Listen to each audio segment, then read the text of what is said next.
Prime gold hub తాకట్టులో ఉన్న బంగారాన్ని విడిపించి తిరిగి కొనుక్కోబడును. For more details 7997990027.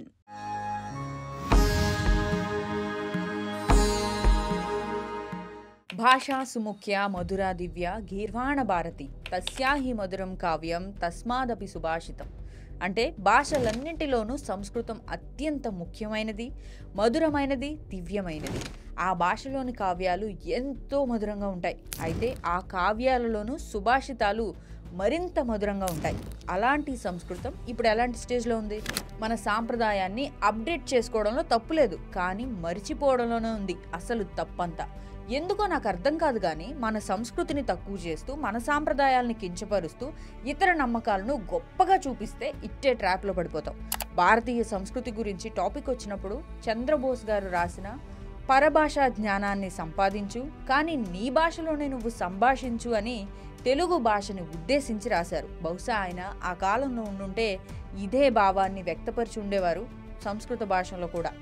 అసలు కొమ్మలపై ఉండే పక్షులే తమ భాషను మార్చుకోవు. ఎన్ని కొత్త ట్యూన్లు విన్నా కుహూ రాగానికే స్టిక్ ఆన్ అయి ఉంటాయి. మనుషులమై మన భాషకి అన్యాయం చేస్తున్నాం. అవును, అలా చేసి చేసి సనాతన ధర్మానికి ఆధారమైన సంస్కృతాన్ని మార్చేసాం, మర్చిపోయాం. ఇప్పుడు తెలుగు కూడా ఆ కోవలోకి వెళ్ళిపోతే ఇక మన పరిస్థితి ఏంటో. తెలుగు మాధుర్యం అంటాం, కానీ అది వచ్చిన ఊరే మర్చిపోయాం. సంస్కృతం అర్థం కాదంటాం, కానీ అర్థం చేసుకునే ప్రయత్నం కూడా చెయ్యం. ఒకప్పుడు మన ఊరి రాళ్లకు కూడా పేర్లుండేవి. ఇప్పుడు మన పక్కనే ఉన్న ఏరియా పేరు కూడా అర్థం కాక గూగుల్ని అడుగుతున్నాం. సంస్కృతం అనేది భాష కాదన్నా అది మన శ్వాస, మన శాశ్వతత్వం. ఇంట్లో అమ్మ ఒంటిపై వేసుకునే కంచిపట్టు చీర మీద కూడా శ్లోకం ఉంటుంది. కానీ ఆ శ్లోకం భాష మీద గౌరవం కాదు, బ్రాండింగ్ మీద నమ్మకం పెంచుతుంది. వేదం వినగానే భయం, గీత చదవలేమని సిగ్గు. కానీ ఓ నెట్ఫ్లిక్స్ సబ్ టైటిల్స్ మాత్రం 4 భాషల్లో మారుస్తాం. తెలుగు, సంస్కృతం ఇవి మాట్లాడాలనుకుంటే అసలు గొప్పే కాదు మనకి. కానీ మాట్లాడకపోవడం మాత్రం ఒక ఫ్యాషన్ లాగా సిగ్గుపడాల్సిన విషయానికి నవ్వుతూ వీ డోంట్ నో అనేస్తాం. భాష తెలియకపోవడం పాపం కాదు, కానీ పుట్టిన తల్లి గురించి తెలుసుకోలేకపోవడం ఆత్మ వంచన అవుతుంది. నిజంగా ఆలోచిస్తే మన స్కూల్స్లో, కాలేజెస్లో సంస్కృత భాషను తొలగించి ఆ ప్లేస్లో ఇంగ్లీష్ని రీప్లేస్ చేశారు. సంస్కృతాన్ని జ్ఞానం లేని వెనకబాటైన భాషగా అభివర్ణించారు. సంస్కృతం అనేది లేకుండా ఆ భాషను తప్పుగా వక్రీకరించి మన వేలితో మన కంటిని మనమే పొడుచుకునేట్టు చేశారు. ఒకసారి భారతీయ తల్లిదండ్రులను అడిగి చూడండి, మీ పిల్లలు ఏం నేర్చుకోవాలని వెంటనే ఏం చెప్తారు? Coding, English, French, science. కానీ మీరు సంస్కృతం అంటే అదేం చేస్తాడు నేర్చుకొని అని నవ్వేస్తారు. అది మన అజ్ఞానం. అన్నట్లు మీకు ఈ విషయం తెలుసా? నాసా కంప్యూటర్ మోడలింగ్ కోసం సంస్కృత నిర్మాణాన్ని ఉపయోగిస్తున్నారు. జర్మన్ శాస్త్రవేత్తలు సంస్కృతాన్ని కంప్లీట్ బ్యాలెన్స్డ్ లాంగ్వేజ్గా అభివర్ణిస్తున్నారు. కానీ మనం ఒక సంస్కృత వాక్యం కూడా గర్వంగా మాట్లాడలేకపోతున్నాం. సంస్కృతం కష్టమైన భాష కాదు, మనం ఆ భాషని పూర్తిగా వదిలేసాం కాబట్టి మనకు అది చాలా కష్టం. సంస్కృతం చాలా కష్టమట, కానీ అది నిజం కాదు. సంస్కృతం లాజికల్, శబ్ద స్వరూపమైనది. అయితే మనకి అది కష్టంగా అనిపిస్తుందేంటి? ఎందుకంటే మనం దానితో మానసిక బంధాన్ని కోల్పోయాం కాబట్టి. ఎవ్వరూ మనకు చెప్పలేదు సంస్కృత మంత్రాలను జపించడం ఆందోళనను తగ్గించగలదని, దానిని రాయడం స్మరణ శక్తిని మెరుగుపరుస్తుందని, దాన్ని వినడం మన అంతర్గత శక్తిని సమతుల్యం చేస్తుందని. ఇది పండితుల భాష మాత్రమే కాదు, నీవు గర్వించాల్సిన నీ భాష అని. మనం దానిని పాఠ్యపుస్తకాల భాషగా మార్చేశాం. ఇక్కడ మనం ఒక విషయం గుర్తు చేసుకోవాలి. సంస్కృతం చనిపోతే సనాతన ధర్మం నెమ్మదిగా అంతర్ధానం అయిపోతుంది. ఇది అత్యంత కఠినమైన నిజం, మనం ఒప్పుకోలేని నిజం. సంస్కృతం లేకుండా హారతి చేయలేరు, సంస్కృతం లేకుండా యజ్ఞం నిర్వహించలేరు, సంస్కృతం లేకుండా వేదాలు, ఉపనిషత్తులు, జ్యోతిష్య శాస్త్రం అర్థం చేసుకోలేరు.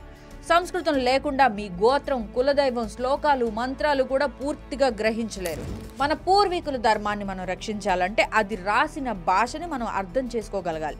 సంస్కృతం అనేది కేవలం పూజల భాష అని మనం ఒప్పుకుంటే అదే రోజు మనం సనాతన ధర్మం మెల్లగా మాయమవ్వడానికి అనుమతి ఇచ్చినట్టే.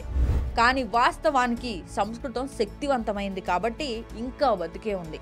కానీ మనమే దగ్గరుండి ఎంతో అద్భుతమైన భాషని చంపేస్తున్నాం.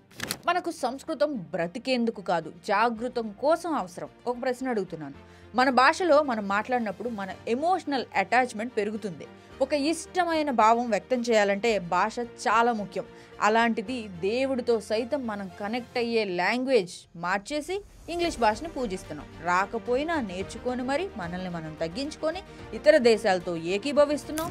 మీ లాంగ్వేజే గొప్పదని భావిస్తున్నాం. మీ పిల్లలు కేవలం సంపాదించి తినే మనుషులుగా ఉండాలనుకుంటున్నారా, లేక సంస్కృతం తమ మూలాలను, తమ విలువలను, తమ స్వరూపాన్ని తెలుసుకునే వ్యక్తులుగా తీర్చిదిద్దగలదని ఒప్పుకుంటారా? ఎందుకంటే ఇది కేవలం ఒక భాష కాదు, మన ఉనికి. మనకు బలంగా ఉన్న భాషను మనమే మర్చిపోయాం. మరి మనం బలహీనులమే కదా. సంస్కృతం కనుక మళ్ళీ మనం నేర్చుకోగలిగితే మన దేశం మళ్ళీ మేల్కొంటుంది. ఈ మాటలు గుర్తుపెట్టుకోండి. సంస్కృతం తిరిగి ఇళ్లల్లో, స్కూల్స్లో, హృదయాల్లోకి వస్తే ఆ రోజే భారత్ నిజమైన అస్తిత్వంలోకి వస్తుంది. కేవలం జీడిపి కాదు, కేవలం టెక్నాలజీ కాదు, అంతరంగిక బలం, స్పష్టత, సంస్కృతి పట్ల గర్వం, ఇవే నిజమైన ప్రగతి. ఒక సంతోషించాల్సిన విషయం ఏంటంటే మనం పోగొట్టుకున్న సంపదగా అనుకుంటున్న మన భారతీయ సంస్కృతి, సాంప్రదాయాలు, భాష, ఆచారాలు అన్నీ కొంతమంది యువ యూట్యూబర్ల ద్వారా మళ్ళీ ఆచరించడం ప్రారంభమయ్యాయి. సంస్కృతం జపాలు చెప్తున్నారు. ఇన్స్టాగ్రామ్ పేజీలు శ్లోకాల్ని మళ్ళీ గుర్తు చేస్తున్నాయి. సంస్కృతం మాట్లాడే గ్రామాలు పెరుగుతున్నాయి. సంస్కృత ఆధారిత స్టార్టప్లు పుట్టుకొస్తున్నాయి. ఇది మెల్లగా మొదలైంది, త్వరలోనే పుంజుకోగలదు. మీరు ఆ మార్పులో భాగస్వామ్యం అవ్వచ్చు. సంస్కృతం చనిపోలేదు, కొన ఊపిరితో ఉంది. ఇప్పుడిప్పుడే మళ్ళీ బ్రతికించుకుంటున్నాం. ఈ వీడియో మీద మీ అభిప్రాయాన్ని కామెంట్ చేయండి. సంస్కృతపు మొక్కను తిరిగి మన భారతదేశపు పెరట్లో నాటడానికి మీ వంతు నీటిని పోసి భాగస్వాములు అవ్వండి.